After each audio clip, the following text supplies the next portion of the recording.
ابو وفا شیرازی یہ نقل کرتے ہیں کہ جب کئی دن گزر گئے اور آخری قتل کی رات آئی، میں بڑا پریشان، میں بڑا گھبرایا، میں اس فکر میں کہ اب کروں تو کیا کروں۔ بہت دیر تک رویا، پیغمبر کے حوالے سے دعا مانگتا رہا۔ رات کو سویا تو خواب میں پیغمبر آئے اور آنے کے بعد ایک مرتبہ مجھ سے کہا کہ اے شخص تیری کیا حاجت؟ میں نے اپنی حاجت بیان کر کے کہا کہ یا رسول اللہ، آپ اتنی تاخیر کے بعد میری حاجت کو پورا کرنے آئے؟ تو پیغمبر نے کہا کہ سن، تو اگر اس طریقے سے اپنی حاجت کو طلب کرتا کہ جو خدا نے مقرر کیا ہے تو تیری حاجت جلدی پوری ہو جاتی۔ یہ گھبرا کے کہتا ہے کہ یا رسول اللہ وہ کیا طریقہ ہے؟ پیغمبر کہتے ہیں کہ یاد رکھ، اگر کبھی تجھے آخرت کے بارے میں کوئی دعا مانگنا ہے، آخرت کا عذاب دور ہو جائے، آخرت چین اور آرام سے ملے، آخرت میں جنت ملے، آخرت کے بارے میں کوئی دعا مانگنا ہے تو میری بیٹی فاطمہ اور میرے دونوں بیٹوں حسن اور حسین کے حوالے سے دعا مانگ، خدا بالفور تیری اس دعا کو قبول کرے گا۔ اور اگر کبھی کسی ظالم سے انتقام لینا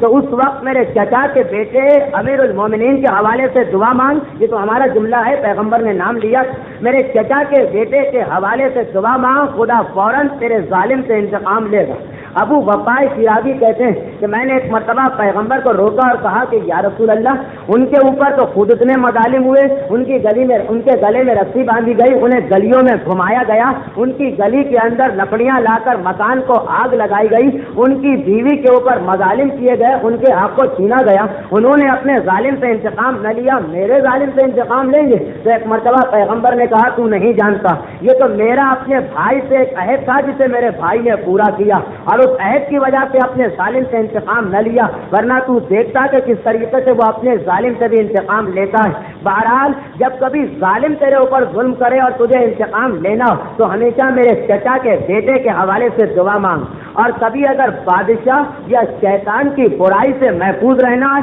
تو ہمیشہ، اب ہمارے الفاظ، ہمیشہ چوتھے امام کے حوالے سے دعا مانگ، اور اگر تو یہ چاہتا ہے کہ قبر کے عذاب سے بچا رہے تو ہمیشہ پانچویں اور چھٹے امام کے حوالے سے دعا مانگ۔ اسی طرح اگر تو یہ چاہتا ہے کہ علم میں اضافہ ہو تب بھی پانچویں اور چھٹے امام کے حوالے سے دعا مانگ، اور اگر تو گھر میں خیریت و عافیت سے رہنا چاہتا ہے تو ساتویں امام کے حوالے سے دعا مانگ، اور اگر سفر میں خیریت اور عافیت سے رہنا چاہتا ہے تو آٹھویں امام کے حوالے سے دعا مانگ، اور اگر رزق میں برکت و وسعت و کشائش چاہتا ہے تو نویں امام کے حوالے سے دعا مانگ، اور اگر تو یہ چاہتا ہے کہ خدا تجھے عبادت کی توفیق دے۔ ایک وہ مرحلہ بھی آتا ہے کہ انسان نیکی کرنا چاہتا ہے مگر اس کا دل اسے نیکی کی طرف نہیں جانے دیتا، انسان سیدھے راستے پہ چلنا چاہتا ہے مگر نہیں چل پاتا، وہ وسوسے کی کیفیت، وہ شیطان کا وسوسہ۔ تو اگر کبھی تو یہ چاہتا ہے کہ رشتہ داروں کے، دوستوں کے حق کو ادا کرے اور عبادت کی توفیق کی دعا چاہتا ہے تو 10ویں اور 11ویں امام کے حوالے سے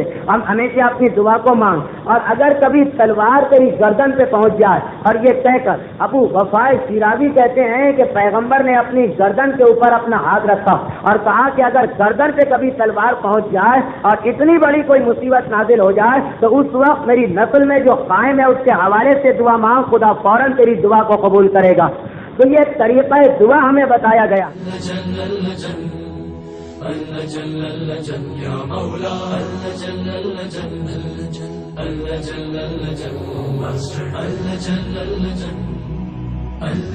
يا صاحب السماء